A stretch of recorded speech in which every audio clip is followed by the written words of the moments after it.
भले ही उससे राजनीतिक दलदल की बात कर रहे हैं, जितनी भी राजनीतिक पार्टियां हैं और उन राजनीतिक पार्टियों से जुड़े हुए राजनेता हैं, वो सभी के सभी दलदल में, वो उस दलदल से नहीं निकल पा रहे हैं। अब देखिए, एक लाडली लक्ष्मी योजना असम से शुरू होती है और उसके राजनीतिक फायदे का असर देखिए कि मध्य प्रदेश ने किया, फिर छत्तीसगढ़ ने किया, फिर राजस्थान ने किया, सफलता मिली तो फिर हरियाणा ने दिया, सफलता मिली तो फिर वो महाराष्ट्र पहुंच गए, सफलता मिली तो फिर झारखंड पहुंच गए।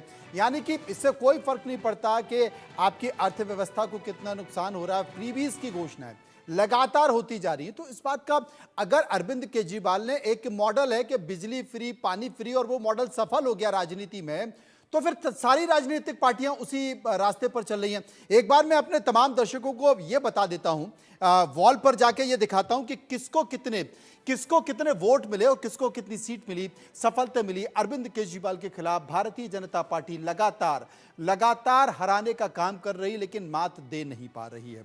क्या इस बार मात दे पाएगी?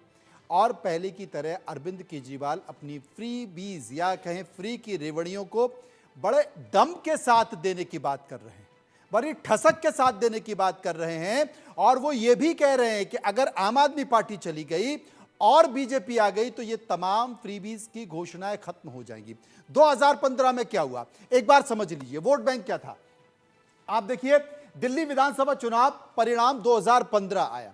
2015 में आम आदमी पार्टी को 67 सीटें मिली, उनका वोट शेयर था 54.34%। बीजेपी को मिली 3 सीटें, वोट प्रतिशत था 32.19%। और कांग्रेस को कोई सीट नहीं मिल पाई, उनका वोट शेयर था 9.65%। ये 2015 का आंकड़ा मैं आपको बता रहा हूं। 2020 के आंकड़े को समझ लीजिए। आम आदमी पार्टी ने चुनाव लड़ा, 62 सीटें जीती और 53.57% उनका वोट शेयर था। बहुत ज्यादा नुकसान नहीं हुआ। भारतीय जनता पार्टी ने कोशिश शुरू की।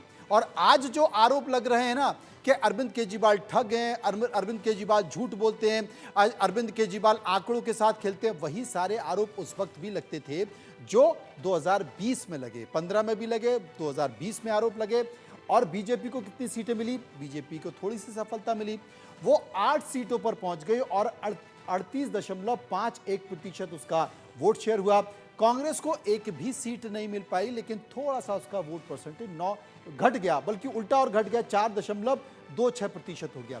यानी कि 2015 के अगर आप आंकड़े उठाएंगे, 2015 के आप आरोप उठाएंगे, 2015 के आप मुद्दे उठाएंगे, तो बीजेपी के वही थे जो 2020 के हैं। और 2020 में बीजेपी ने जो बातें की, आज 2025 के चुनाव में भी वही आरोप बीजेपी लगा रही है कि अरविंद केजरीवाल झूठ बोलते हैं, अरविंद केजरीवाल ठग की राजनीति करते हैं, अरविंद केजरीवाल नहीं बल्कि अरविंद फर्जीवाल हैं। इस तरह के आरोप बीजेपी के नेता लगा रहे हैं, लेकिन बावजूद अरविंद केजरीवाल को सफलता मिल जाती है।